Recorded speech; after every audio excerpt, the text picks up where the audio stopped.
Boa noite, meu nome é Henrique Siqueira, eu sou curador, eu sou coordenador do Núcleo de Curadoria do Museu da Cidade. Com muito entusiasmo, nós estamos abrindo a 4ª mesa do projeto São Paulo Invisível, que tem um especial significado para o Museu da Cidade ao dar voz a grupos sociais invisibilizados, ao mesmo tempo em que a instituição também se relaciona de uma maneira mais direta com a sociedade. Eu serei breve na apresentação para economizar tempo para as apresentações do bate-papo, mas quero registrar os agradecimentos a Alexandra Matias, curadora convidada, a Rose Satico, a Duda Porto de Souza e Maria Luísa Tucci Carneiro, que são os participantes da roda de conversa.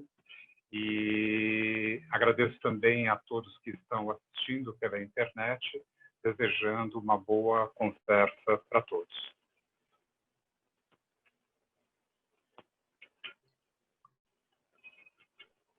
Boa noite a todos e todas. Meu nome é Alexandra Matias de Oliveira, sou historiadora e crítica, e eu hoje vou acompanhar vocês como mediadora desta essa quarta rodada de conversas no projeto São Paulo Invisível. A partir de agora, eu vou apresentar as nossas convidadas e depois eu vou dar a palavra a cada uma delas.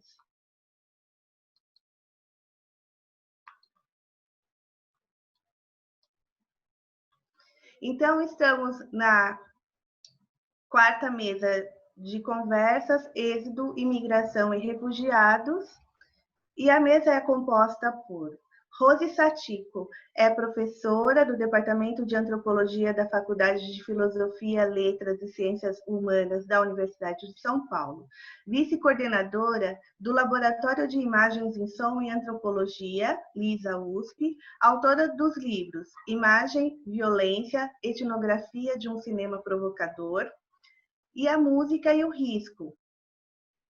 É coautora de Lado Leste, co-organizadora de A Experiência da Imagem na Etnografia, Bexiga em Artes e Ofícios, Antropologia e Performance, Escrituras da Imagem e Imagem e Conhecimento.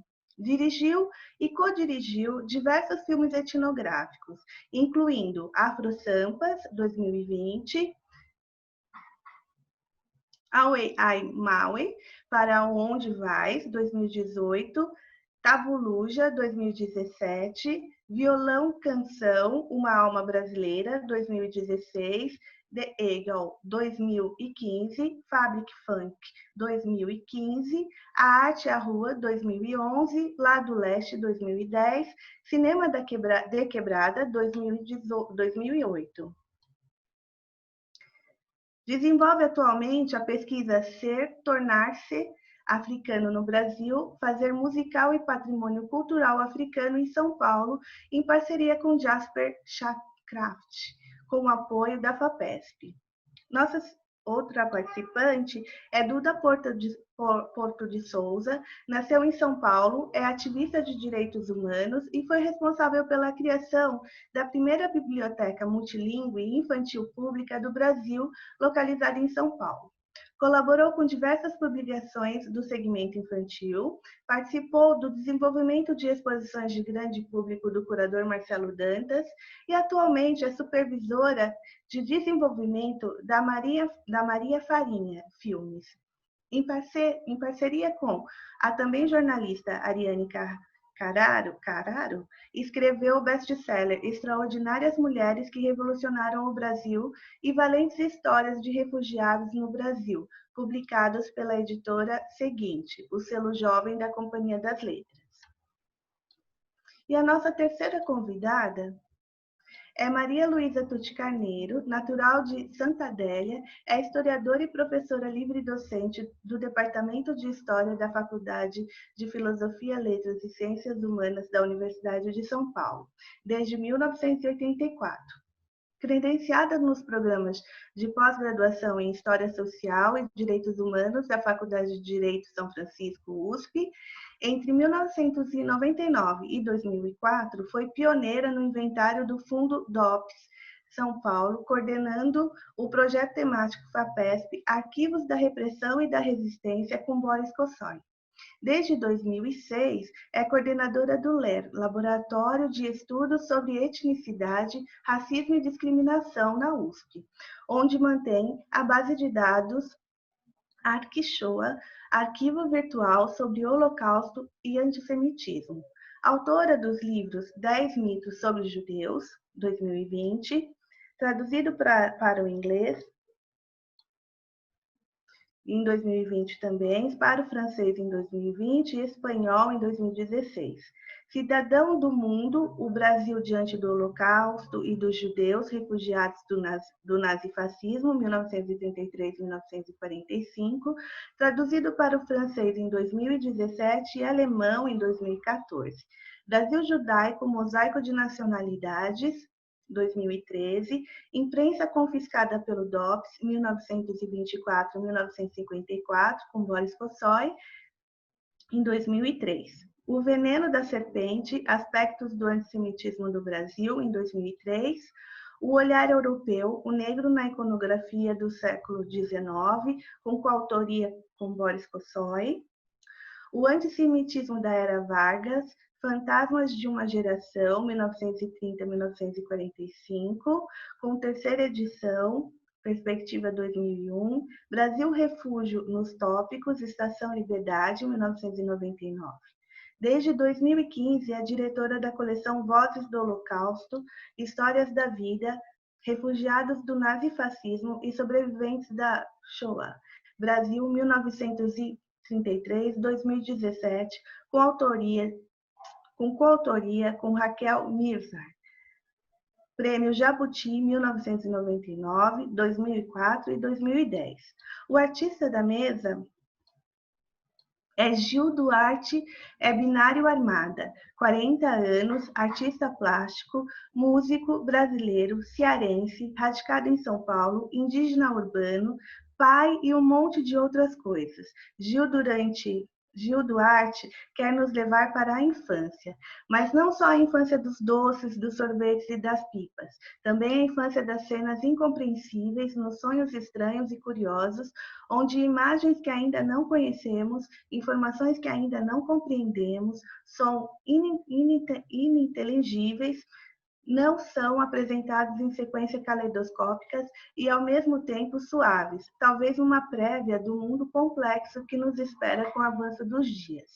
É para esse lugar no espaço-tempo que Gil Duarte quer nos levar com suas cenas multilinguagem, resgatando através de seus traços naifes, suas colagens da pop art e suas bases recicladas, aqueles fins de tarde onde misturávamos pensamentos de calor e frio, apertando a garganta e marejando os olhos sem saber o que havia era alegria ou dor.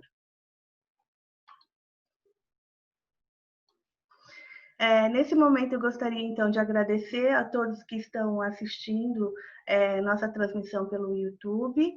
As nossas convidadas vão ter 20 minutos de fala e, ao final, vocês já sabem, está aberto para os comentários e também para as perguntas das nossas convidadas. Então, eu gostaria de iniciar aqui as conversas de hoje com a professora Maria Luísa Tucci. Professora, agora nós vamos escutar as suas palavras. Boa noite a todos. Quero agradecer o Henrique Siqueira, Gabriel Curti, a Alexandra. Foi muito bom te reencontrar aqui, né, depois de tantos anos de USP lá no Departamento de História, e as minhas colegas, Rose também, né, da FEFELESH, Duda e o nosso desenhista que está aqui de plantão nos escutando. Eu quero começar a minha fala muito assim à vontade, porque o tema dos refugiados dos refugiados, da imigração, do exílio, né? São temas que me acompanham, acredito que desde quando eu ingressei no mestrado e comecei a investigar a questão da diáspora judaica fugindo da Espanha, de Portugal. Então, essa mobilidade humana esse deslocamento humano é um tema que assim, me acompanha mesmo, está sempre comigo aqui nas minhas reflexões, e acredito que hoje, né, em plena pandemia, esse é um tema interessante para pensarmos essa cidade de São Paulo, com os seus personagens, com as suas utopias, né, com os nossos sonhos e os sonhos dos outros também. E a partir, então, dessa palavra utopia é que eu quero introduzir os meus personagens, que exatamente serão os mesmos de vocês, né? E esses personagens, que são os imigrantes, os refugiados, os exilados, os migrantes também, que passam aqui por São Paulo, eu acredito que devem também ser, além enquanto um personagem diferenciado, ele deve ser valorizado pelo legado, né? Hoje nós falamos muito em legado, mas esquecemos um pouco de que esse refugiado, a partir do momento que ele passa a conviver no dia a dia, no cotidiano, com os seus problemas e também com os nossos, ele, depois de alguns anos, cria raízes e deixa aspectos culturais, vamos dizer assim, enraizados e que muitas vezes são esquecidos e acabam se tornando invisíveis, né? Uma das preocupações, e eu sempre enfatizo isso, é que o personagem, para se tornar realmente um personagem da história contemporânea, no caso dos tempos atuais, nós temos que tirá-lo daquela caixa de Pandora, onde ele está esquecido, ou onde ele foi silenciado muitas vezes, e transformá-lo, o que eu chamo então, num documento histórico, quer dizer, no registro. Então, a história oral, nesses anos todos, tem acompanhado muito os meus projetos. Eu tenho registrado, para vocês conhecerem também um pouquinho do que eu vou colocar aqui, nós temos registrados hoje, na base de dados Arquixoá, cerca de 410 testemunhos de refugiados do nazifascismo e também do Holocausto. E a descoberta ao longo desses anos de registro é que, a partir do momento que nós reconstituímos os seus documentos pessoais, as suas histórias, as suas experiências, não é? Cada um tem a sua experiência na cidade de São Paulo, com a convivência com os demais cidadãos e aí com a própria diversidade, não é, desses cidadãos, é que nós começamos a perceber que essa herança, ela realmente acaba ficando, muitas vezes, aí eu vou me aproveitar da palavra aqui de vocês, invisível, né? Então, cabe a nós, enquanto estudiosos, reconstituir, né, essas trajetórias, trazer essas trajetórias para o nosso cotidiano, dialogar com esses personagens, que é o que nós temos feito no projeto Arquixoá, e também trazer uma autoestima. Eu entendo hoje que na cidade de São Paulo, por onde estão circulando bolivianos, haitianos, sírios, os venezuelanos, bolivianos, quer dizer, nós temos um mosaico aqui de personalidades e de nacionalidades. Nós temos que valorizar e conhecer também os sonhos, quer dizer, quais são as utopias desse refugiado que optou pelo Brasil, optou por São Paulo, por Brasília. Qual foi a trajetória dele, né, desde a sua comunidade de origem, passando muitas vezes pelo Acre, chegando em Rondônia, né, num acampamento. E aqui tem um papel muito importante, eu quero valorizar, é o papel da mulher, né? A mulher, ou refugiado, ou a mulher imigrante, que muitas vezes ela acaba herdando uma série de responsabilidades diante desse dia a dia, de acomodação e ao mesmo tempo, de reinventar, vamos dizer assim, o seu cotidiano. Então, a questão do legado, eu acho que é muito importante no sentido, primeiro, de trazer uma autoestima para esse imigrante que muitas vezes não tem condições aqui de sobreviver com a melhor qualidade de vida. O refugiado que, ao chegar no Brasil, muitas vezes ele chama para si a condição de refugiado, mas ele não é reconhecido pelo Estado brasileiro, ou pela legislação brasileira, enquanto refugiado. Então, ele acaba perdendo, muitas vezes, ou nem tem conhecimento dos seus direitos enquanto cidadão instalado numa nova comunidade. E, ao mesmo tempo, eu acho muito interessante, a partir dos testemunhos, e aqui eu quero incentivar o registro desses testemunhos, eu acho que o Museu da Cidade tem um papel aqui muito importante, registrar essas falas. Sugiro aqui uma outra mesa com a fala desses refugiados e imigrantes, e tentar conhecer um pouquinho assim, quais são os seus sonhos, quais são os seus encantos, os seus desencantos, né? Quais os seus vínculos com a cidade. Eu conversei há pouco tempo com um refugiado venezuelano e outro colombiano, e é muito interessante. Quer dizer, eles gostam de estar na Praça da República, o outro gosta de ir ao zoológico, eu gosto de comer acarajé. Então, esse diálogo com a cultura brasileira é muito interessante. Então, uma das primeiras questões que eu queria deixar aqui registrado é a importância de trazer uma autoestima para esse refugiado, para esse imigrante. Eu vou chamar aqui do nosso personagem dessa cidade das utopias, e tentar entender um pouco o impacto, né, da vida nessa grande metrópole que é São Paulo, e, ao mesmo tempo, tentar recuperar também, fazer um contraponto com os nossos personagens históricos, né? São Paulo, desde o começo do século XX, ele foi vamos dizer assim, o refúgio, né, de uma diversidade de nacionalidades, poloneses, alemães, e quero chamar a atenção aqui para os refugiados do nazismo. E hoje nós temos um resgate muito importante com relação à contribuição que eles deixaram para a cultura paulistana e também para a cultura brasileira. E outra questão que eu acho que temos aqui oportunidade também de fazer uma reflexão é com relação aos direitos humanos, né? Esse personagem, tanto o imigrante como o refugiado, chegando em São Paulo, né?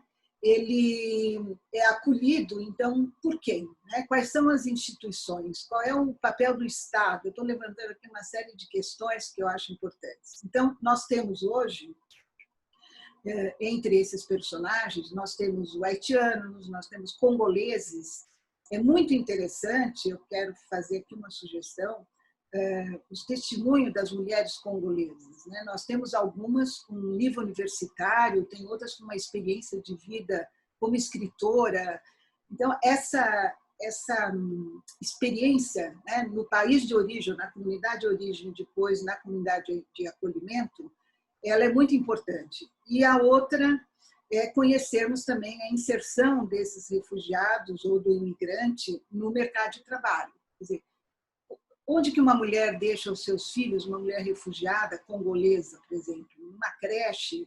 Quer dizer, o que a cidade de São Paulo está oferecendo para ela? Então, é nesse sentido que eu chamo, como é que ela está dialogando com esses espaços, né? Muitas vezes, espaços nobres por onde ela circula e nem tem condições, muitas vezes, de vivenciar, né, vamos dizer, aquele espaço. E a outra questão, além da moradia e da inserção no mercado de trabalho, é muito interessante pensar também essa mulher refugiada que chama para si o termo, inclusive o conceito refugiado, ela sente-se como refugiada. E então a outra questão é ela enquanto mulher, né?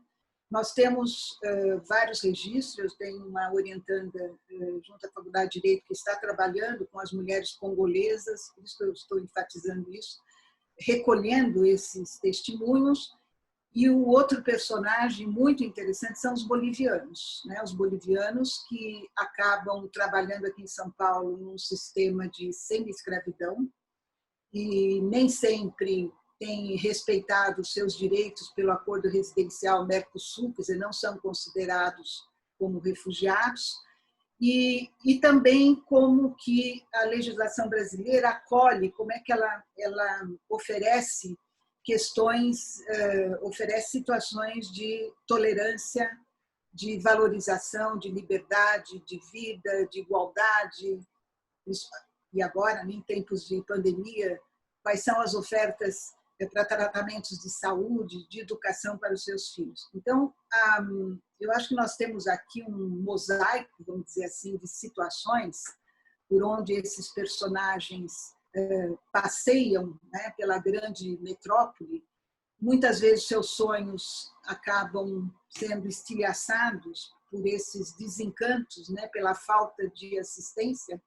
E acho que é nesse sentido que vocês aqui, nesse momento, cumprem um papel muito importante, né, de trazer o tema para o debate, de chamar atenção para esses personagens, que são personagens vivos, que fazem parte do nosso dia a dia, mas que muitas vezes eles são invisíveis, né? Muitas vezes nós não vemos onde é que estão esses bolivianos, onde estão os haitianos, né? Então é nesse sentido que eu penso a questão da invisibilidade e chamo atenção também para a questão da invisibilidade ou silêncio da própria historiografia, né? Que não tem dedicado uma atenção especial a esses personagens.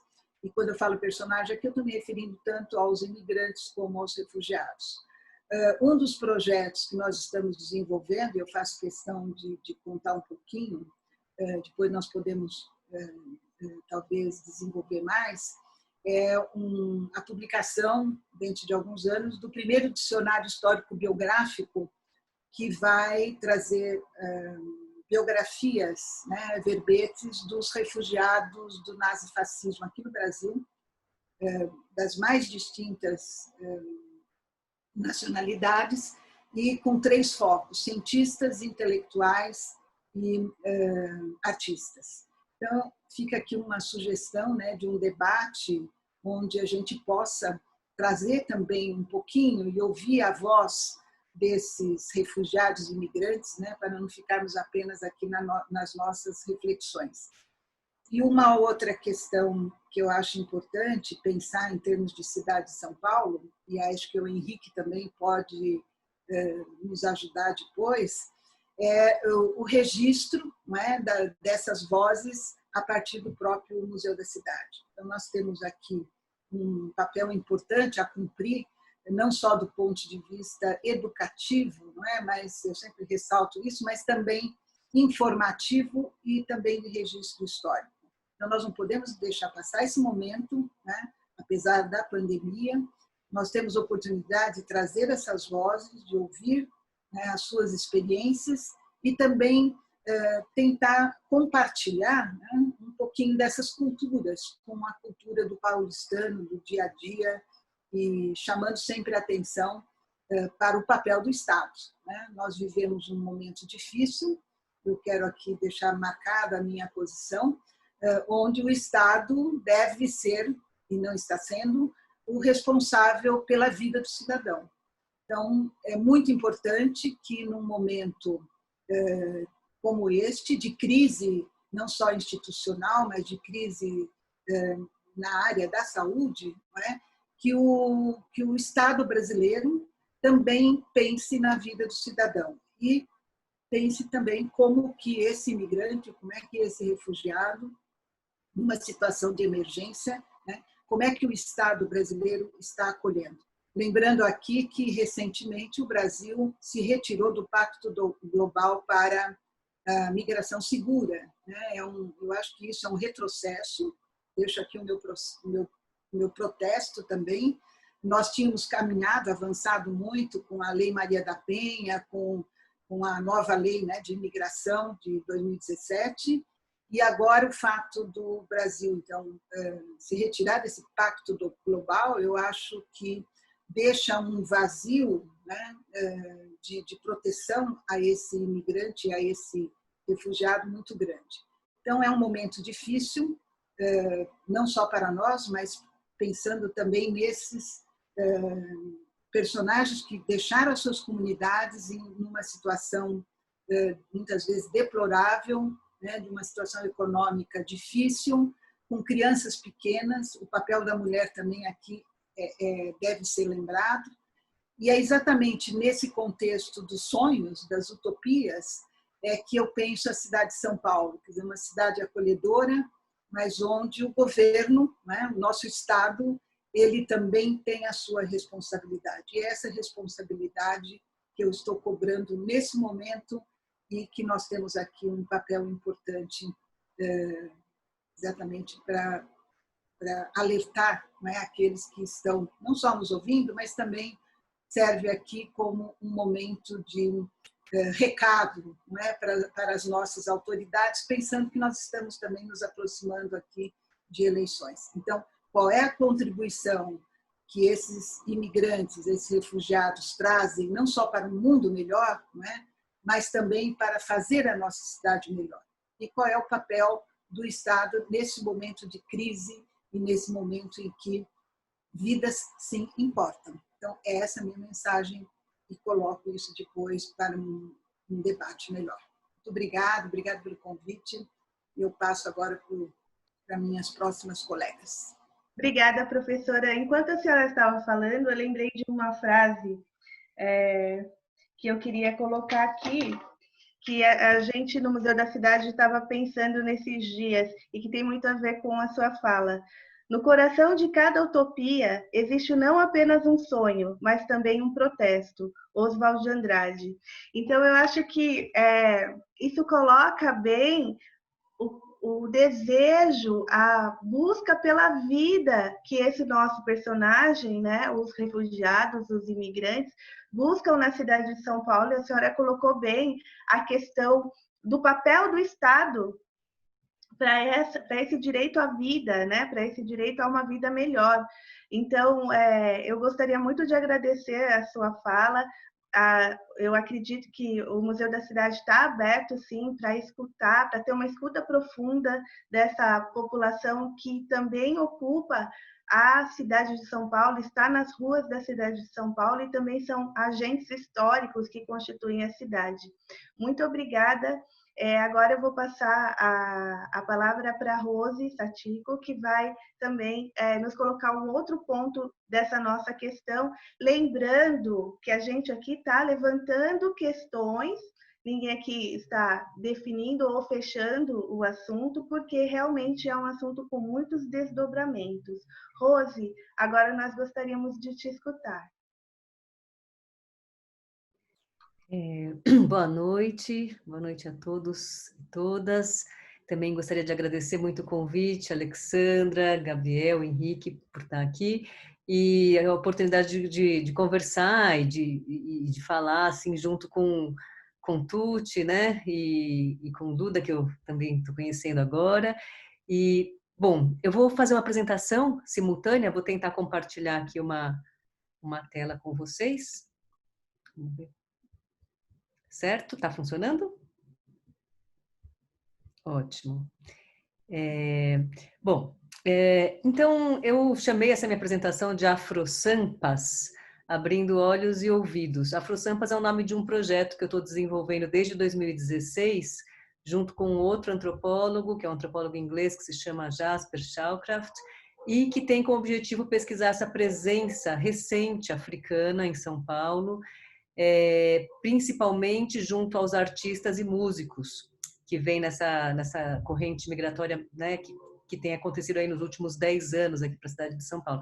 Então, é interessante falar depois da professora Maria Luísa, porque eu vou ter a oportunidade de falar de um personagem, basicamente, desses muitos que ela, né, nessa pesquisa de muito tempo que ela possui, ela nos citou. Eu vou entrar num detalhe bem pequeno desse universo, que é contar um pouquinho sobre a situação do refúgio e da imigração a partir dos olhos de um dos artistas com os quais eu trabalho. A nossa pesquisa começou, então, em 2016, principalmente com, como eu disse, né, artistas e músicos, imigrantes e refugiados africanos, que chegaram, então, há 6, 7, 8 anos à cidade de São Paulo. No início da pesquisa, eles tinham chegado a 1, 2 anos, agora a gente já está caminhando, né? Estamos no 4º ano da pesquisa. Os números, né, dessa imigração, isso que eu estou trazendo algumas referências até a pedido da organização aí do evento, né, que eu não trabalho muito com esse aspecto mais quantitativo, mais com um aspecto qualitativo, mas acho que é importante a gente ter essa ideia, né? A gente pode citar alguns números, são muito pouco precisos, né? As informações sobre imigração e refúgio, elas são muitas vezes subestimadas, né? Sobretudo o número de casos não legalizados. Mas para a gente ter uma ideia, a gente está falando, então, no caso dos imigrantes africanos, em 2000, cerca de 1.000 imigrantes africanos vindos de 38 países eram contabilizados no Brasil, apenas 1.000. E em 2019, esse número oficial chegava a cerca de 35.000. A gente sabe que esse número é bem maior do que esse que eu estou citando, mas é para a gente ter uma ideia, né, desse crescimento em 20 anos, né, de 1.000 para 35.000 nos dados oficiais. Na cidade de... Peraí, esse aqui no Brasil, né, desde 2010, a gente tem o registro de 161.000 pedidos de refúgio. Em 2017, que foi o ano com mais solicitações, 33.000 solicitações de refúgio, sendo que dessas, 4.780 feitas por africanos, né, para a gente ter essa referência. Esse número ainda é claro que é muito menor do que se a gente for pensar no caso da situação dos refugiados e imigrantes africanos na Europa, por exemplo. A gente sabe que só na Itália, de 2014 para cá, são 600.000 refugiados. Os números brasileiros são pequenos, se a gente for pensar comparativamente, porque o Brasil não é a principal rota de fuga dos africanos, que ainda tem na Europa, ou mesmo em outros países do próprio continente africano, o seu principal destino, né, os seus destinos mais comuns. A maioria dos africanos deixa seus países por motivos econômicos, mas a gente tem visto também um aumento no número de pedidos de refúgios de países que vivem guerras civis, né, mesmo aqui no Brasil. Na cidade de São Paulo, em 2019, a Polícia Federal contabilizava 3.283 imigrantes vindos de Angola, né? Aqui está muito pequeno, não sei se dá para enxergar nessa tabela, mas, enfim, 3.283 de Angola, 2.904 da Nigéria, 1.032 do Senegal, 509 da Guiné-Bissau, e assim vai. Esse número de imigrantes que são regulares e registrados na Polícia Federal, né? Quem anda pela cidade de São Paulo notou a transformação da paisagem humana nos últimos 10 anos. Eu acho que quando a gente caminha, por exemplo, pela Praça da República, pelas galerias da 24 de Maio, o comércio no centro, no Brás, em bairros como Cambuci, Guaianazes, a gente observa, né, essa presença de homens, mulheres e crianças negras que se diferenciam da população preta e parda paulistana, seja por suas feições, seja por vestimentas ou práticas culturais específicas. Eles não são invisíveis, então, esses homens e mulheres que nem sempre falam português, que fazem música religiosamente todas as segundas-feiras na Praça da República, que vendem panos, esculturas, eletrônicos e roupas no mercado ambulante. Mas de que visibilidade a gente está falando, né? Nessa pesquisa que a gente tem desenvolvido desde 2016, é uma pesquisa, quer dizer, que está dentro de um projeto mais amplo, que é um projeto em etnomusicologia, chama-se o Musicar Local, Novas Trilhas para Etnomusicologia, e o foco é a produção musical e artística de diversos grupos sociais, no nosso caso, do grupo social de africanos, imigrantes ou refugiados em São Paulo. As perguntas que a gente tem nessa pesquisa têm a ver com como esses artistas têm vivido e ganhado a vida nessa metrópole, que espaços de atuação eles têm encontrado ou não encontrado, com que expectativas sociais eles têm se deparado, com que questões sociais, socioculturais eles têm se envolvido, né?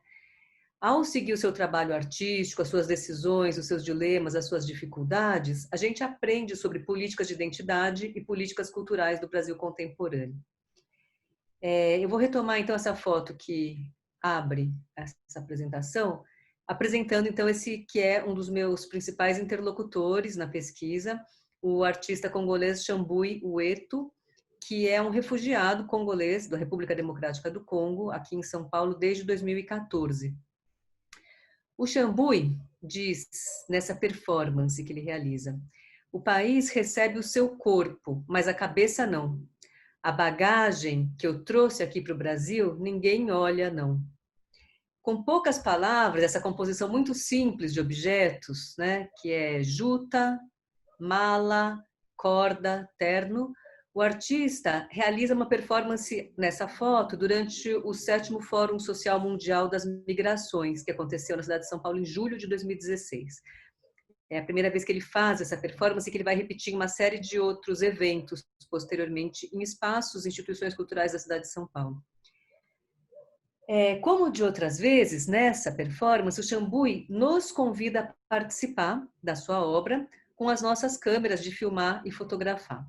Nosso trabalho com o Chambui é um trabalho em coautoria, é um trabalho... em algumas situações a gente fala que os nossos filmes são filmes em coautoria e algumas pessoas comentando falam que nós temos sido co-artistas com o Chambui, apesar de nós não sermos os artistas, né? Ele ser o artista. E tem uma história que eu gosto de contar, que é a forma como eu conheci o Chambui num evento. Alguns dias depois desse nosso primeiro contato, ele me liga. Ele me fala, Rose, eu quero fazer uma performance e eu preciso da sua ajuda. E eu falei, eu não sou artista, eu não tenho a mínima ideia de como é que eu posso te ajudar.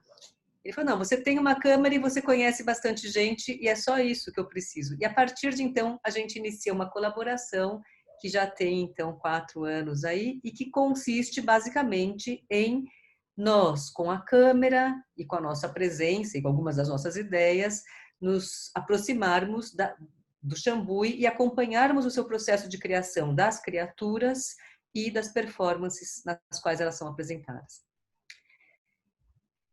Na obra do Chambui, o visto e o invisível não são uma dicotomia simples.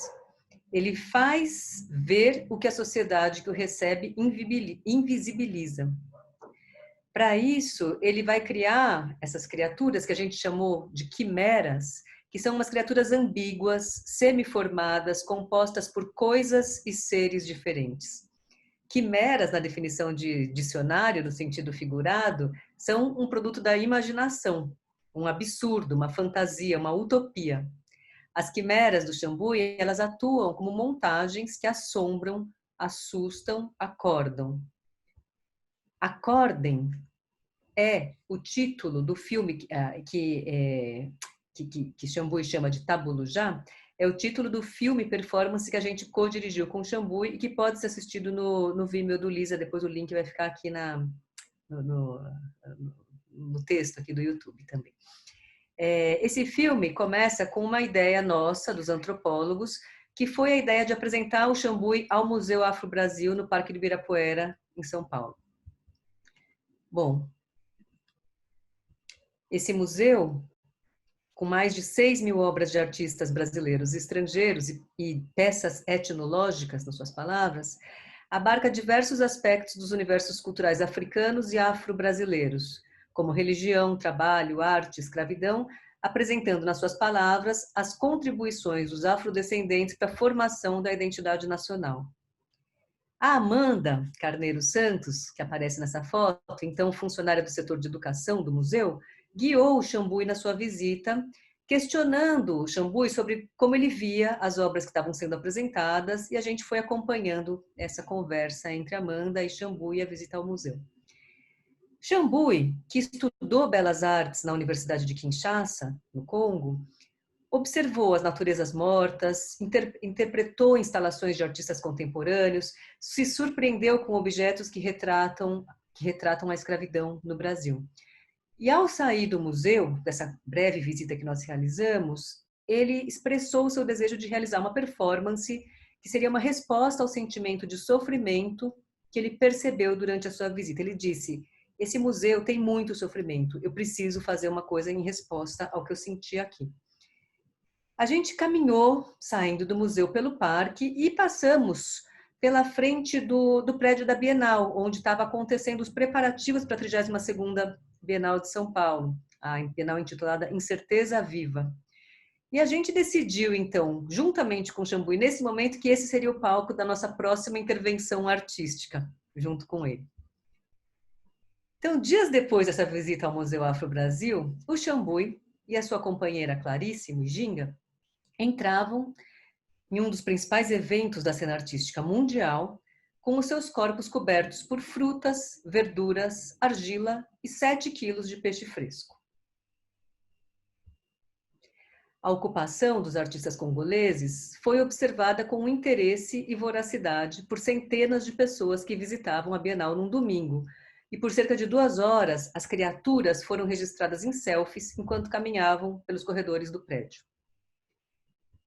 Ocupados com a produção de selfies, os espectadores da Bienal talvez não tenham lido a mensagem de abundância que literalmente vestia os corpos de Xambui e Clarice. A intenção do Xambui era produzir uma resposta direta àquele sentimento de sofrimento que ele sentiu no Museu Afro-Brasil.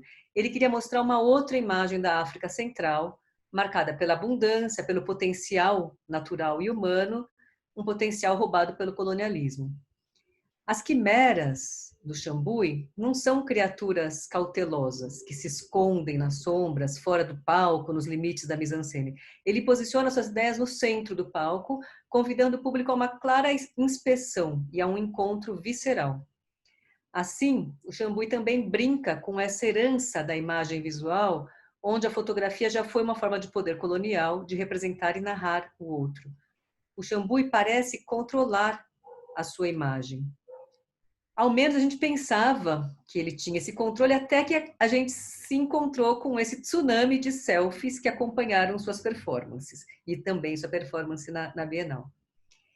Então, nesse evento, né, que é oferecido gratuitamente à população, como que a gente pode entender o apetite pela imagem desses africanos seminus, cobertos com alimentos tropicais, expresso nessas centenas de selfies produzidos durante a performance?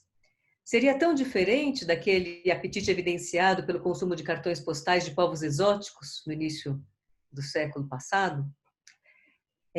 Na recepção à performance de Xambui e Clarice, a gente encontra uma ambivalência na agência da autorrepresentação e as novas tecnologias.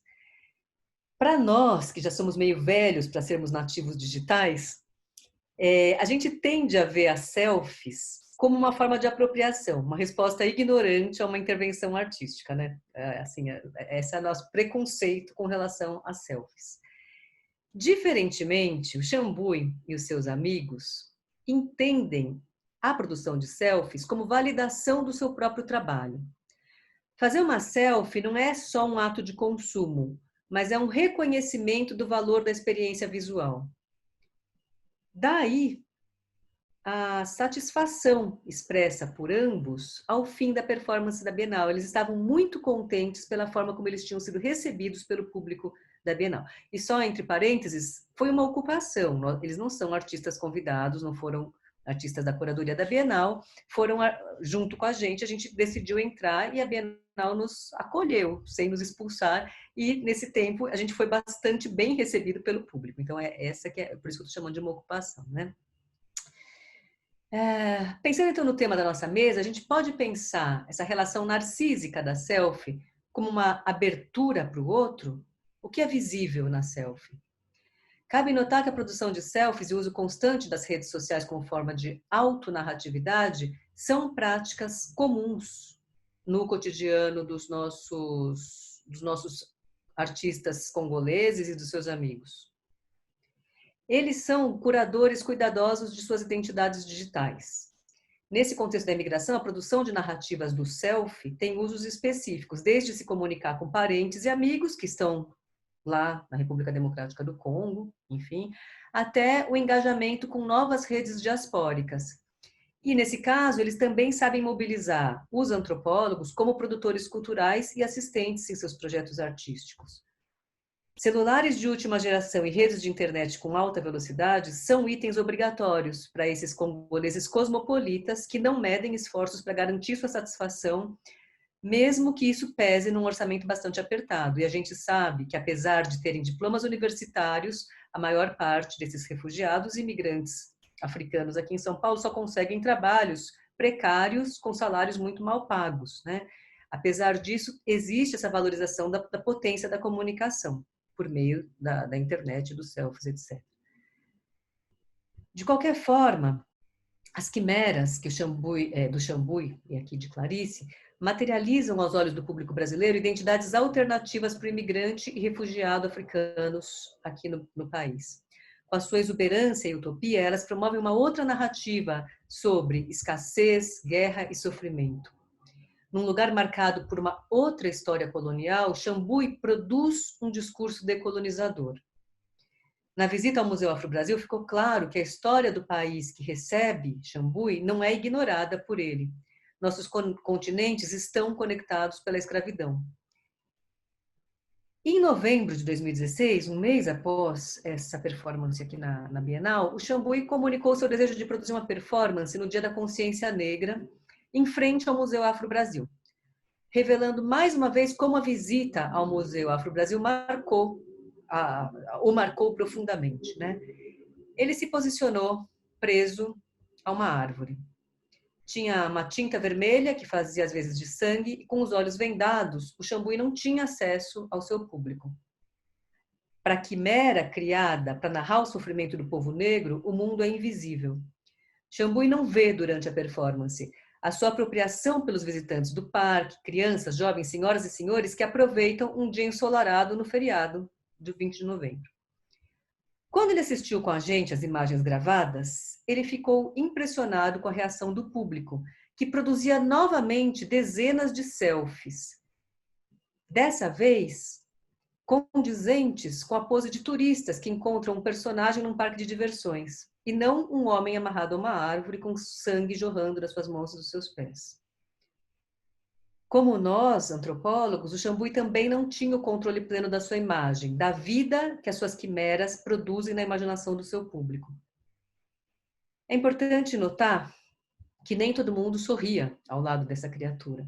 Crianças curiosas perguntavam aos seus pais se era um índio e por que estava preso. Uma mulher negra explicou à sua filha de uns 6 anos que o homem representava o passado escravocrata da sociedade brasileira. O performer vendado é visto e faz ver. Apesar do choque causado pela insensibilidade da moça que posa sorrindo em frente à representação do sofrimento, a gente pode pensar que as selfies que acompanham as performances do Xambui não são sempre um ato de consumo narcisista. Uma autora chamada Jess Shipley defende que a selfie é um tipo de memoir, um meio de refazer o selfie através do controle da memória. O Xambui compreende essa realidade, ela faz parte da sua prática pessoal cotidiana. Tirar selfies pode ser visto como uma espécie de produção de patrimônio, heritage making, né? Os produtores das selfies documentam as suas vidas, capturando visualmente momentos do presente que são significativos para suas identidades. Ao contemplar as selfies como parte integral do seu trabalho, o Xambui age nesse processo de construção de uma história coletiva. Assim, a deliberada autoapresentação e o compartilhamento dos produtores de selfie ajudam a refazer as histórias visíveis e invisíveis da produção identitária imigrante. Eu vou encurtar um pouquinho aqui, porque já tocou meu alarme aqui dos 20 minutos, mas o que eu queria dizer, né? Aqui eu tenho imagens de uma outra performance que o Xambui realiza, que chama-se Não a Guerra do Congo, para mostrar um outro aspecto, que é tornar visível conflitos contemporâneos do seu país de origem para o país receptor, né? E resumindo, que as quimeras do Xambui, elas trazem o invisível à consciência da sua nova audiência. Elas vivem através da sua capacidade de manipular o mundo social em São Paulo e os espaços institucionais do mundo da arte contemporânea brasileira. Eu queria só concluir fazendo uma divulgação. Como eu falei, esse nosso projeto não é simplesmente um projeto com o Xambui. A gente trabalha com um grupo de artistas e músicos africanos, nem todos do Congo.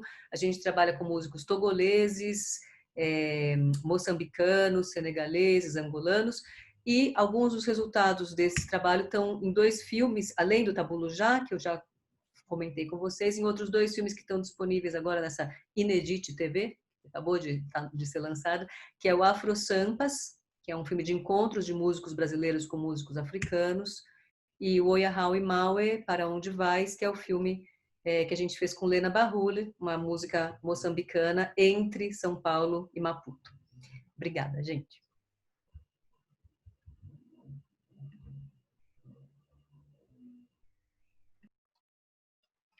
Obrigada, Rose, obrigada por trazer.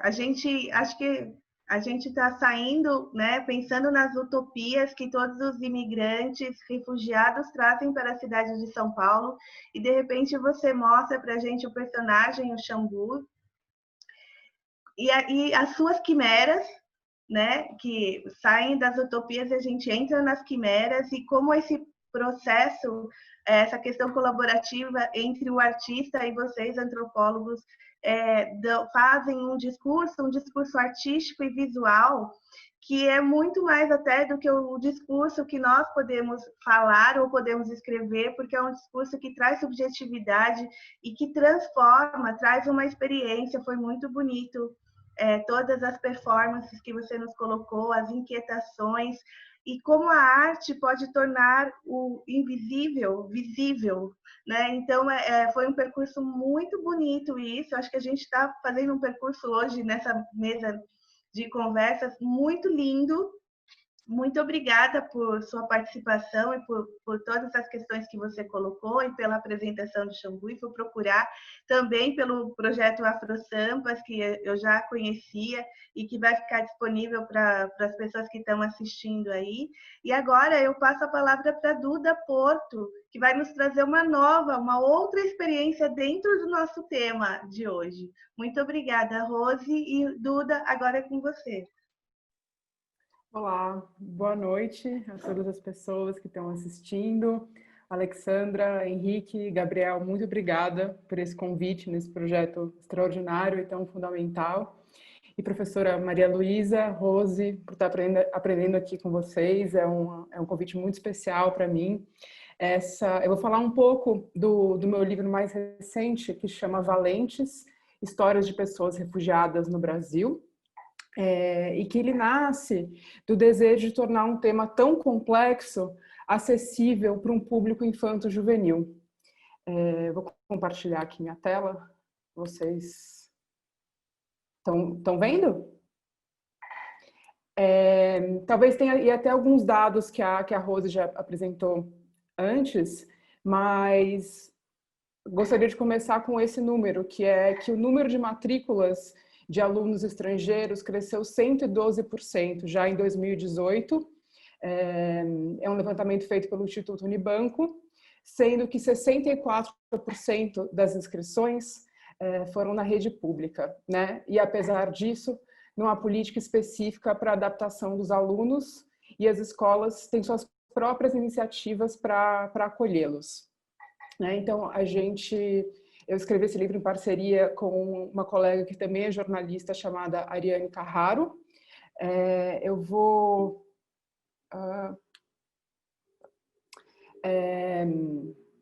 contar um pouquinho da nossa trajetória a partir do nosso livro anterior, que chama Extraordinárias Mulheres que Revolucionaram o Brasil, para contar um pouco para vocês, não só sobre essas entrevistas, né, com pessoas em situação de refúgio e mulheres que mudaram a história do Brasil e suas famílias, mas também com jovens leitores em defesa dos direitos humanos, o que a gente vivenciou nas escolas nos últimos 4 anos. Então a gente fala que Valentes não é só um convite para leitura, é uma janela para o único futuro possível do nosso planeta, né? A gente vive uma projeção hoje que os refugiados do clima podem chegar a 1 bilhão em 2050, né, segundo o Acnur, e já no Brasil a gente tem um dado de 7,72 milhões de brasileiros obrigados a sair de suas casas por tragédias ambientais provocadas pela ação do homem entre 2000 e 2017, né? A gente sabe que a gente está falando aí de crimes ambientais. Bom, a gente tem aí 43 mil refugiados reconhecidos que vivem hoje no Brasil, sendo 100 mil pessoas aguardando resposta a um pedido de refúgio, né? A gente entrevistou algumas pessoas que estão nesse livro, no Valentes, que ficaram cerca de 9 anos com visto de refúgio em trânsito, né? Aguardando uma confirmação. E 52% dos refugiados vivem no estado de São Paulo. Temos um número aí que mudou bastante, agora com reconhecimento de 21 mil venezuelanos em 2019. E o resultado disso é que o Brasil acolhe cerca de 0,04% dos refugiados no mundo, né? Um país de proporções continentais poderia acolher muito mais, mas principalmente integrar essas pessoas, né? Essa é a principal palavra que a gente conversa com os alunos nas salas de aula, né? O que significa a integração. Então, são livros que falam sobre o lugar de escuta ativa, empatia, alteridade, solidariedade, coletividade, representatividade, dentro de uma linguagem acessível. Então, a gente tomou um cuidado muito grande também de, para além dessas, são histórias de pessoas refugiadas, mas que tivessem ali refugiadas trans, lésbicas, pessoas com deficiência. E um livro, né, que atualiza esse público sobre crises e conflitos mundiais que impactam nossas vidas. Procura ver os 3 aspectos da história, individual, nacional e mundial, e alguns temas transversais e muito importantes. O livro procura combater a desinformação e as fake news, o combate à exploração de crianças e adolescentes, que passa por muitos e muitos e muitos dessas histórias, o combate à precarização do trabalho, o combate à xenofobia e ao bullying, né, passando ali por todas as formas de acolher refugiados, migrantes, asilados, apátridas e reassentados. Então, só um pouquinho aqui sobre Extraordinárias, que a gente defendeu esse segundo livro, Valentes, dentro de uma esteira de direitos humanos, né, como um sendo continuação do outro, né, para reforçar a importância de falar sobre direitos humanos para esse público tão jovem. Né? O Extraordinárias é um livro que resgata o protagonismo das nossas bravas mulheres, né, que reivindicaram e lutaram por direitos humanos durante todo o processo histórico brasileiro. E hoje é um público que já tem uma outra ferramenta para entender que muitas pessoas têm seus direitos humanos violados, né, ao redor do mundo. Então, aqui a gente tem o Valentes, e a frase que a gente traz para esse público é: eles são um de nós e amanhã podemos ser um deles. A gente tem aí a gente trabalhou com muitas organizações dentro dessa construção, inclusive já organizações criadas por refugiados para encontrar essas histórias, né, e para ter um elo na hora de se aproximar dessas pessoas. Algumas pessoas a gente entrevistou ao longo de 3 anos, e muitas tinham passado por vivências muito recentes, então falar não era fácil. O Acnur, ele foi um parceiro durante toda essa construção, mas também a IKMR, que trabalha especificamente, a única, na verdade, no Brasil que trabalha com crianças refugiadas. E queria citar a África do Coração, que criou a Copa dos Refugiados, que é um projeto maravilhoso, né, que nasceu no nosso país. Então, aqui um pouco das fake news, né, que é um tópico que está tão latente, e todos esses jovens perguntando, né, o que é verdade, o que não é, questionando. Então, as mais comuns, né, a entrada de mais imigrantes vai aumentar a criminalidade, o Brasil está lotado de refugiados e imigrantes, o Brasil tem problemas demais para gastar dinheiros com refugiados, abrir o país para refugiados vai enchê-lo de terroristas, eles não são qualificados, eles não se esforçam para falar português e se integrar. E daí está tudo, a gente aborda todas essas fake news a partir de pesquisas, né, mostrando até como, por exemplo, a economia de Roraima, por exemplo, melhorou muito após a chegada dos venezuelanos, com um investimento muito expressivo que foi feito na primeira infância, né, e que levou muitas crianças venezuelanas agora a estarem matriculadas na rede pública. Então, aqui um pouco dos personagens, das pessoas que a gente entrevistou, sempre tomando cuidado muito grande também de narrar essas histórias, não só por essa travessia, né? São refugiados, são histórias marcadas pela palavra perseguição, né? Houve violações generalizadas de direitos humanos, mas também para contar um pouquinho do dia a dia dessas pessoas no Brasil, né? E principalmente em São Paulo, reconstruindo suas vidas e mostrando como são histórias muito próximas de nós, né? Eu sempre penso no filme da Eliane Café sobre o Hotel Cambridge, que tem uma cena onde a Preta Ferreira e a Dona Carmen Silva, né, que são lideranças do MSTC, elas falam: nós precisamos entender que refugiados, estrangeiros, brasileiros, palestinos, chilenos, todos nós somos refugiados dos nossos direitos, né? Isso é um pouco o que guiou a gente nesses textos que são o mais acessível possível para, né, para convidar muitas faixas etárias para a conversa. Então, a gente tem aí a Diana, ela fala: o trabalho doméstico, deixa eu colocar minha tela para cá, ele é decente e honesto como qualquer outro e deve ser respeitado, mas alguns maridos, filhos, sobrinhos e amigos das patroas acham que podem abusar de nós e que temos que nos calar. Eles precisam ser denunciados. Então, após cair numa condição de trabalho que é análogo de pessoas escravizadas, a Diana conseguiu recorrer ao sindicato, lutar pelos direitos dela, e hoje ela é diretora representante das trabalhadoras domésticas migrantes no sindicato da categoria em São Paulo. O Bilal Gaber, ele é palestino, ele ficou com um visto, o visto dele acho que demorou 9 anos para sair. Essa frase me impactou muito. Conheço a Palestina pelos olhos dos meus pais. Se eu chegar à minha cidade, vou conhecer cada rua, cada dobrada. Mas eu não estive lá, nunca pisei lá. Com as histórias da minha família, conheci cada esquina, entrei em cada casa. E agora é isso que tenho para o meu filho. Retornaremos. A Prudence Kalambai, ela é da República Democrática do Congo. Ela fala: somos pessoas inteligentes, corremos atrás dos nossos sonhos, somos advogados, jornalistas, médicos, professores, somos humanos. Saímos não porque quisemos, mas pela necessidade. A culpa não é nossa. E ao apresentar temas tão duros, né, para um leitor tão jovem, né, a gente sempre fala que, na verdade, o pano de fundo de todas as histórias é o brilho dessas pessoas, né? Então, são histórias de dor, mas também são histórias de superação e pessoas que encontram, né, uma alegria através da luta mesmo, né? E que, na verdade, estão aqui hoje lutando por direitos que são nossos também.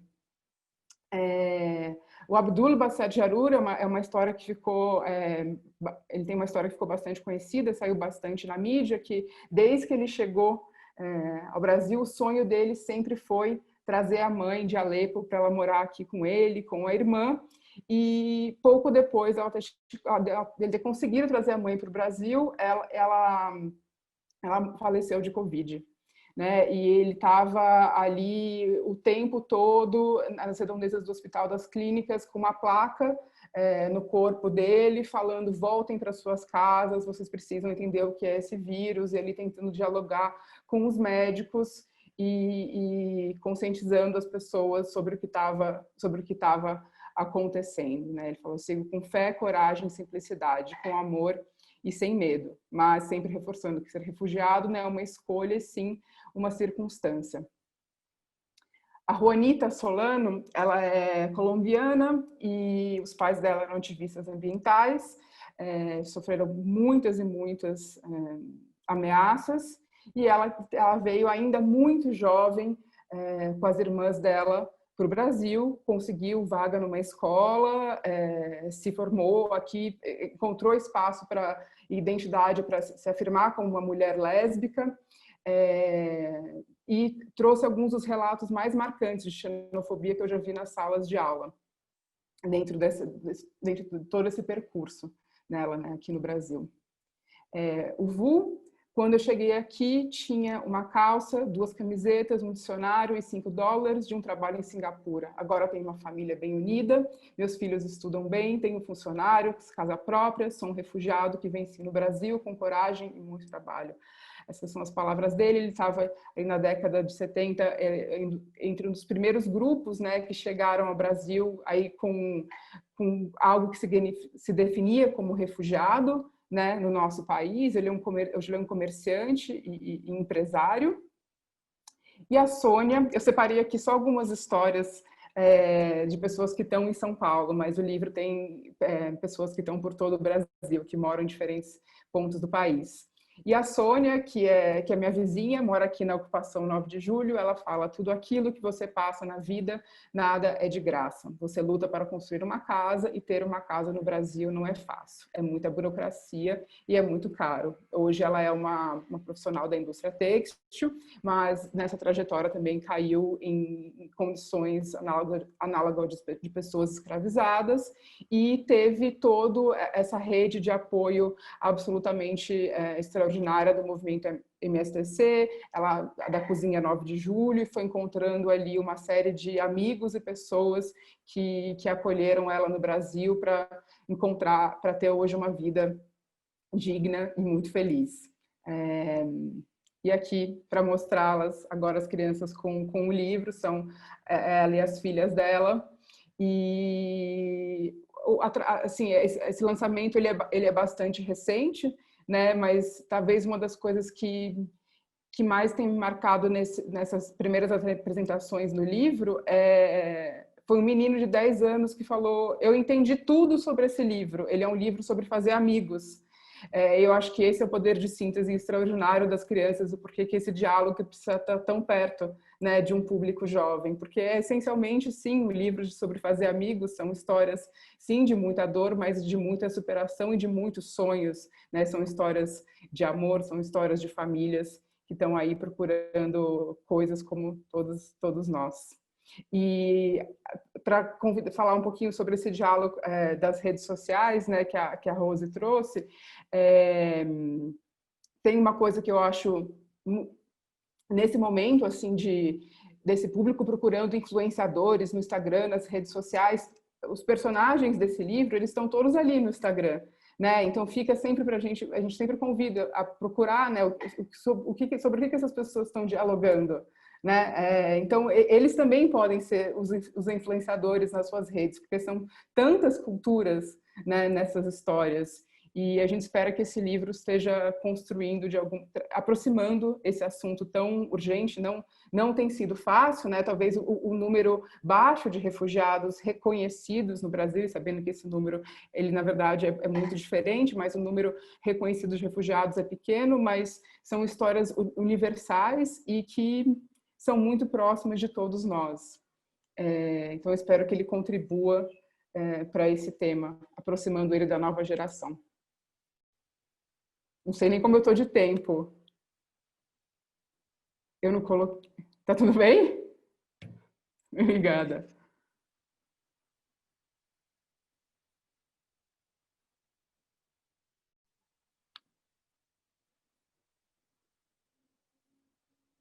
Posso continuar? Eu posso continuar? Não, por mim tá tudo certo. Podemos seguir, assim. Acho que agora continuar o papo. Esse é o livro. Eu separei especialmente histórias de pessoas que estão em São Paulo, né? Mas o livro, na verdade, ele traz é um livro ali que precisa ser mediado por professores. Ele tem infográficos, né, que narra de alguma forma convites que são por vezes seculares. Antes de apresentar essas histórias, ele fala um pouco das leis, né, de imigração hoje no Brasil, das dificuldades, por exemplo, dessas pessoas de ter são pessoas com altíssimas qualificações, mas validar um diploma chega a custar 20 mil reais, né, 10 mil reais em alguns lugares. E daí, como você faz, né, nesse primeiro momento, com uma pessoa que está chegando no Brasil buscando refúgio? Então, é isso. Espero que contribua com esse tema. Duda, vou pedir para você, então, descompartilhar a sua tela. Claro.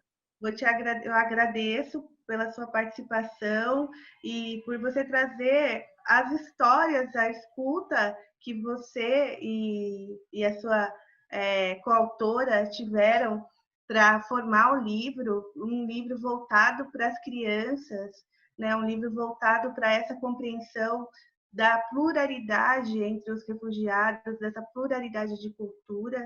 E aqui só, daqui a pouco, Eu queria muito agradecer mesmo a sua participação, esse jeito leve, esse jeito colorido que você trouxe essa questão. E aqui, então, eu vou resumir um pouco as 3 falas, porque, na verdade, são 3 mulheres que escutam, né? Que fazem o exercício de uma escuta profunda. A professora Maria Luísa, com a sua trajetória acadêmica, de pesquisa, de historiadora, com o arquivo, com o LER, com todos os livros, trazendo histórias, trazendo principalmente as questões dos perseguidos pelo nazifascismo e por toda essa trajetória histórica que move a cidade de São Paulo e o Brasil nesses anos, né, da atualidade, da história contemporânea do Brasil e da cidade de São Paulo. A Rose também, que faz um processo de escuta, que vai até a esses grupos e que trabalham em coautoria com eles, e você que foi, sabe, para o núcleo familiar deles, que foi para escutar histórias, que nos trouxe histórias. Eu até conheci a história não vou lembrar o nome dele, porque ele tem um nome árabe, para mim está difícil, mas essa história de que ele trouxe a mãe e a mãe morreu de Covid, isso foi uma história que foi bastante veiculada na mídia e que é um exemplo, né, de como essa pessoa aceitou estar no Brasil, era uma utopia, né, era um sonho estar no Brasil. Então, eu acho que essa noite a gente teve essa roda de conversa, fez até um exercício de transversalidade, porque a gente falou das mulheres que são refugiadas, do papel dessas mulheres, também falou de uma questão de como é difícil, além de ser refugiada, ter uma questão ligada à transfobia, à homofobia, e que já é difícil, a questão dos africanos, da cultura africana, dessa herança que a gente carrega pelos 400 anos de escravidão. São coisas que são muito impactantes e que estão dentro dessa cidade de São Paulo, que é um território de disputas, né? É um território que as pessoas ocupam e que ao todo tempo elas mostram a sua visibilidade, a sua invisibilidade. Então, acho que falar sobre essas pessoas dentro dessa cena da cidade de São Paulo foi muito importante essa noite. Eu vou abrir agora para as perguntas. O Gabriel vai trazer os comentários e as perguntas que as pessoas que estavam nos assistindo tiveram entre as falas de vocês. Gabriel, temos perguntas? Temos sim, vários comentários e perguntas e todo mundo adorando as falas de todas. A Cláudia está perguntando para a professora Maria Luísa o que a nossa maneira de se relacionar com o que vem de fora do Brasil diz sobre a nossa própria identidade. Isso quando também a gente pensa mais na coisa que vem da Europa, da América, e quando vem trazida de refugiados, ou até mesmo de pessoas daqui da América do Sul, a gente tem uma certa tendência a não achar tão bacana assim. O que isso diz muito sobre nós? Essa é a pergunta da Cláudia. Já respondo? Por favor. Então, muito obrigada. Quero parabenizar a Duda, belíssimo trabalho, né? Eu acho que exatamente isso que eu estava falando, quer dizer, levar para educar, né? Realmente informar, e o da Rose também é fantástico. E acho que completa um pouquinho a minha fala anterior, né?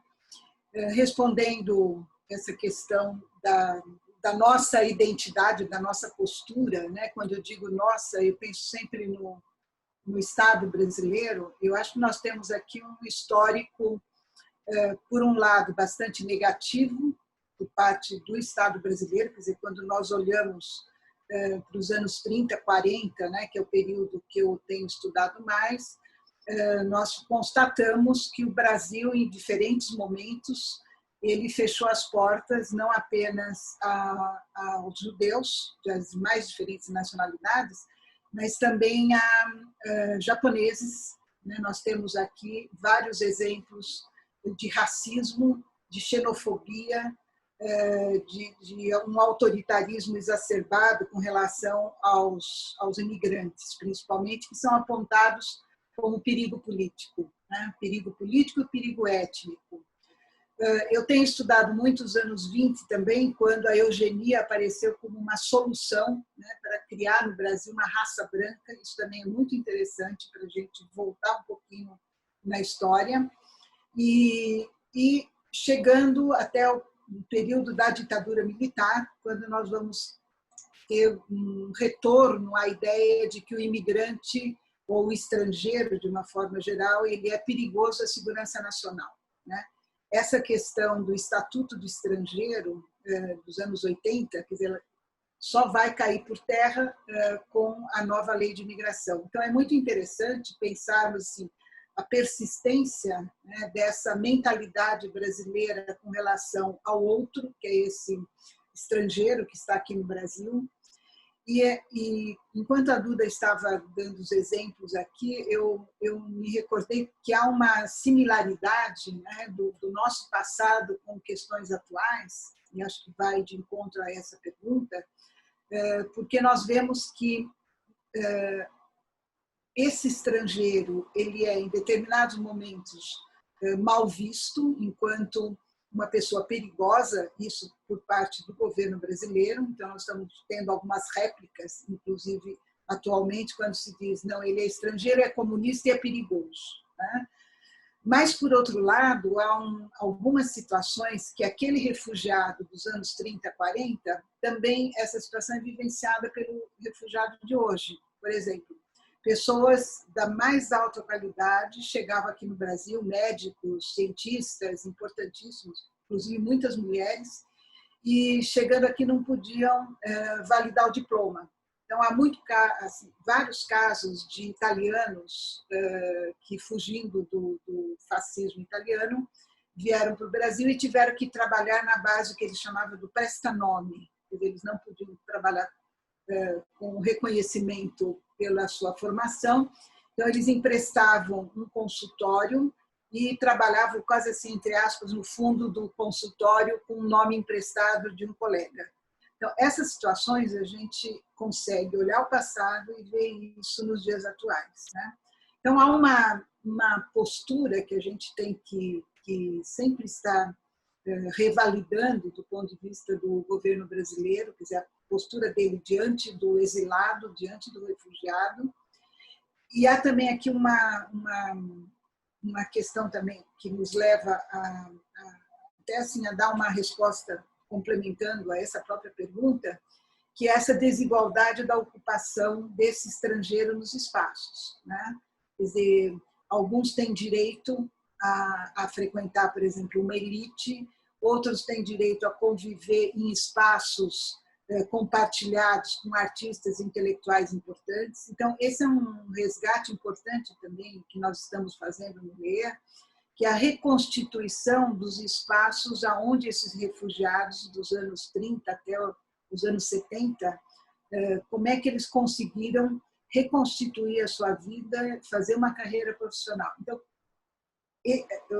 a reunião vamos dizer, dessas culturas, né, somam hoje isso que eu falei do legado muito importante para a cultura brasileira. Então, o legado é importante, mas também a experiência de vida, que acho que isso que a Duda também coloca muito bem aqui nos seus livros, né? Essa experiência ela serve de contraponto também à nossa experiência enquanto cidadão reconhecido brasileiro, né?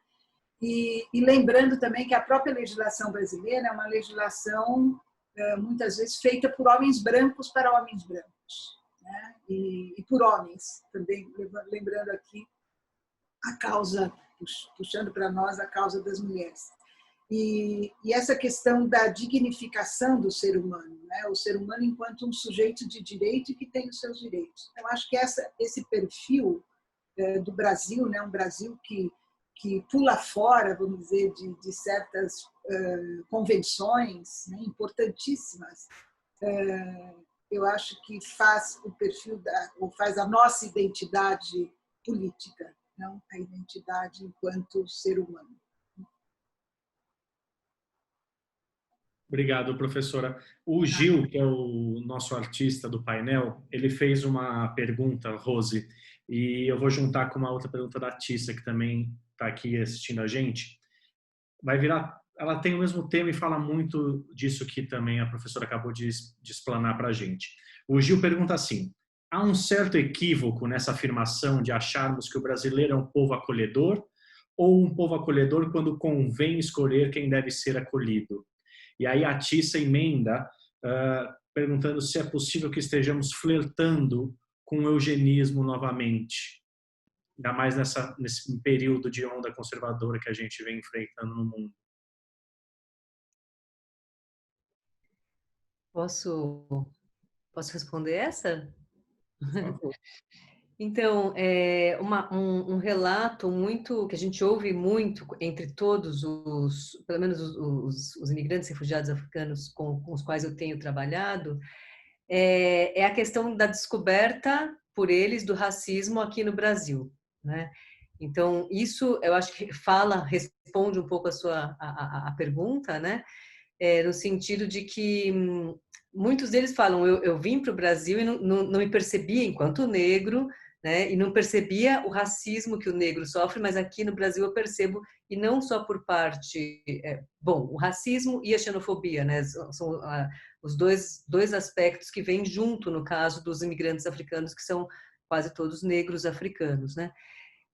Então, essa percepção, e isso é geral, e a gente pode ver isso com pessoas que vêm de países diferentes, de experiências socioeconômicas e culturais diferentes. Todos afirmam essa percepção do preconceito e do racismo, né? Por outro lado, e aí eu acho que tem um pouquinho ainda a ver com a primeira pergunta que a professora Maria Luísa respondeu, que tem a ver com como essa forma de se relacionar com o que vem de fora fala sobre nós, né? É uma relação ambígua. Por um lado, existe um interesse, uma curiosidade e uma vontade de receber, né? Enfim, o Yannick Delas, que é um músico congolês com quem eu trabalho, ele fala de uma... Ai, meu Deus, fugiu a palavra.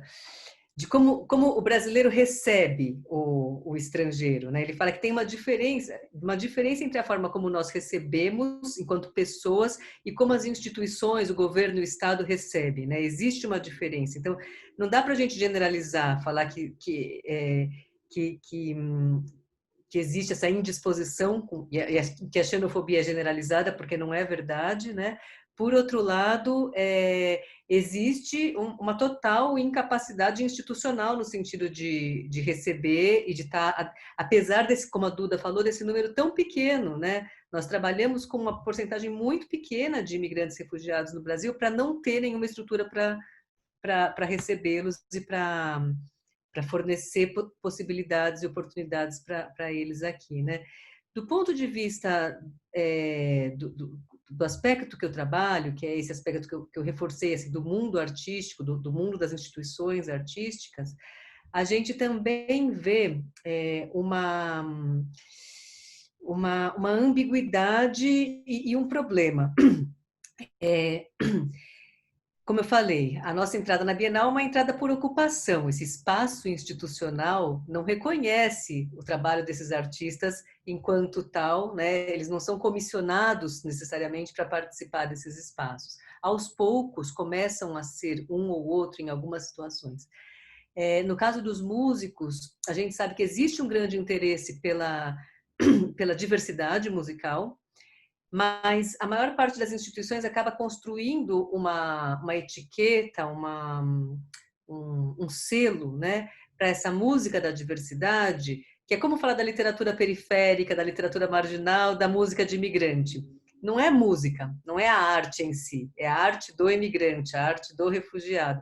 Então, se abre um espaço, e a gente sabe que instituições como o SESC oferecem e abrem esse espaço, mas ainda não é o espaço do reconhecimento do artista enquanto músico per se, né? É atrelado à condição de refugiado, de imigrante, etc. Então, falei de 2 formas de recepção que eu vejo, que eu acho que a gente precisa matizar, não é tudo igual, né? Mas, enfim, a gente percebe alguns desses problemas, pelo menos. Não sei se eu respondi. Respondeu, não? Tá ótimo, obrigado. Duda, para você, nessa vivência do trabalho do livro, até que ponto que você entende e percebeu que as crianças refugiadas conseguem uma integração com o meio em que vivem, de forma a não perderem a bagagem de suas memórias ou as memórias dos pais? Olha, eu volto aqui a citar o trabalho das organizações, né, e principalmente o trabalho feito pelas organizações já formadas por refugiados que estão no Brasil. Nós não entrevistamos crianças refugiadas, até por questões legais, né, mediante a presença dos pais, conversamos com algumas, mas aqui a gente volta para a questão da construção da memória e o que a professora estava falando no início da conversa, né? A importância da gente falar do protagonismo e das raízes que ficam dessas vidas e dessas vivências, né? Ao longo das semanas e dos dias e tudo que está sendo construído aqui, porque são conversas muito recentes, né? São vivências muito recentes e é preciso muito mais, assim. Esse livro, o Valentes, ele é um primeiro livro que existe para esse público infanto-juvenil. Para um público infantil, a gente tem um pouco, né? E como a Rosa falou, a gente tem o SESC, a gente tem organizações que fazem eventos que falam sobre múltiplas culturas e eventos majoritariamente organizados por pessoas refugiadas, mas tem um grande trabalho pela frente, assim, que fique nosso, né, como brasileiros, de acolhimento. Aí eu vou emendar a pergunta da Nani, que ela pergunta se há planos de que esse livro seja distribuído nas escolas da cidade de São Paulo para que haja esse trabalho didático também entre os professores e os alunos. A gente espera que, como Extraordinárias, esse livro faça parte do próximo PNLD. Ele foi desenvolvido de uma forma bastante visualmente didática também, né? E com dados e uma linguagem muito acessível justamente para isso. Assim, o trabalho é feito justamente para que isso aconteça, com certeza. E nós também visitamos salas de aulas virtuais quase que diariamente com ele, tentando ampliar o diálogo e dar acesso ao livro. Só aproveitar o gancho aqui com a Duda, eu estava aqui lembrando agora, eu tenho trabalhado muito com os desenhos das crianças do gueto de Teresina, né? Então, seria, pensando agora, trazendo um pouquinho para a nossa realidade, seria muito interessante que as crianças dos filhos de refugiados, não é, também registrassem o seu olhar sobre o Brasil, sobre o brasileiro. Eu acho que seria, assim, enquanto registro, né? Quer dizer, não entrevistando a criança, mas essa criança criando, né? Criando a sua própria arte e registrando o seu olhar sobre o Brasil. Eu acho que seria para vocês, viu, Alexandre? Eu acho que uma experiência muito bonita. Quer dizer, como é que ela vê a cidade de São Paulo, como é que ela vê o coleguinha que é o outro para ela, né? Então, esse registro do hoje pela criança refugiada, eu acho que é muito interessante. Então, até mesmo levar esse tipo de produção para as escolas também, né? Que é o olhar de uma criança que foi acolhida aqui, né? E o que ela está sentindo, como é que ela está vendo as outras crianças. Eu acho isso muito importante também. Sem dúvida. Não, a gente vem tentando fazer isso através do Valentes, né, que traz temas já muito elaborados para um público muito avançados, né, para um público menor, e com a IKMR, I Know My Rights, que é uma ONG que trabalha só com crianças refugiadas, e por essa perspectiva do desenho e da arte. Espero em breve poder mostrar esse trabalho para vocês. Bom, o Gabriel me sinalizou aqui que a gente não tem mais comentários ou perguntas, eu quero agradecer e explicar que, na verdade, professora Maria Luísa, Rose, Duda, o que a gente está fazendo aqui é uma mesa de conversa, um primeiro exercício dentro de São Paulo Invisível e dentro disso que a gente chamou de Laboratório dos Números, porque a nossa intenção era que números são esses que constituem a metrópole de São Paulo? Mesmo que não são números precisos e exatos, mas eles contam histórias e essas histórias podem ser contadas com diversas versões, né? Porque a gente sabe que uma percentagem esconde muitas coisas ali dentro desse número que se diz frio. E, assim, realmente a gente pensou esse projeto antes da pandemia e quando ela veio, esses números e essas populações que são historicamente invisibilizadas emergiram com uma força total. E a gente estava no processo de construção aqui do projeto. Então, o projeto tem essas 6 lives, essas mesas de conversa. A gente pensou numa questão presencial, mas com a pandemia, com o avanço da pandemia, a gente mudou para esse nosso formato virtual. A gente tem também um discurso visual que vai ser realizado pelos 6 artistas que vão estar trabalhando com esses temas das nossas conversas, e o público vai poder ver esse processo de produção através das redes sociais, e quando o museu abrir, o Museu da Cidade abrir, eles vão poder ver pessoalmente, ir lá e ver esses painéis. A gente finaliza mesmo uma continuidade desse projeto, todas essas ideias que vocês colocaram agora, todas as inquietações, os desdobramentos, a gente está aqui anotando, porque a gente quer prosseguir com isso. Não precisa ser eu encabeçando, mas outras pessoas, para que essas questões que são tão fortes, que movem a cidade de São Paulo, que estão nesse contexto da cidade de São Paulo, sejam discutidas. E a gente não dá conta de fazer todos os exercícios de reflexão que são necessários para cada tema, né? A gente pegou temas muito pesados para cada mesa, pesados até no sentido não só do conteúdo, mas eles são densos mesmo, porque eles trazem diversos desdobramentos. Então, eu quero agradecer a presença de vocês, vocês terem aceitado os nossos convites, vocês terem aceitado fazer parte desse exercício de pensar a cidade. O Museu da Cidade de São Paulo está aberto a esse diálogo, a essa escuta profunda. A gente está tendo essa oportunidade de fazer isso agora, neste momento, e eu espero que a gente tenha essa oportunidade estendida. E muito obrigada por vocês participarem hoje, obrigada por toda a equipe técnica, por toda a equipe de produção que está aqui com a gente, e essa é a 4ª mesa, a gente tem mais 2. Eu já aproveito aqui para convidar todos vocês que estão assistindo, a todas as nossas convidadas para a nossa mesa de segunda-feira, que chama As Margens do Acesso, ou seja, todas aquelas pessoas que não têm acesso a essa cidade, como essa cidade tem problemas de acessibilidade, aqui são os idosos, a população sem teto, o movimento de sem moradia, os deficientes físicos, os deficientes mentais, todas essas pessoas que têm dificuldade de acessar os aparelhos da cidade de São Paulo, a gente vai estar discutindo nessa mesa na segunda-feira, às 19 horas. Muito obrigada por tudo, eu agradeço demais e boa noite a todos vocês, e a gente vai se reencontrar em outras pesquisas, em outros desdobramentos desse projeto. Muito obrigada. Obrigada.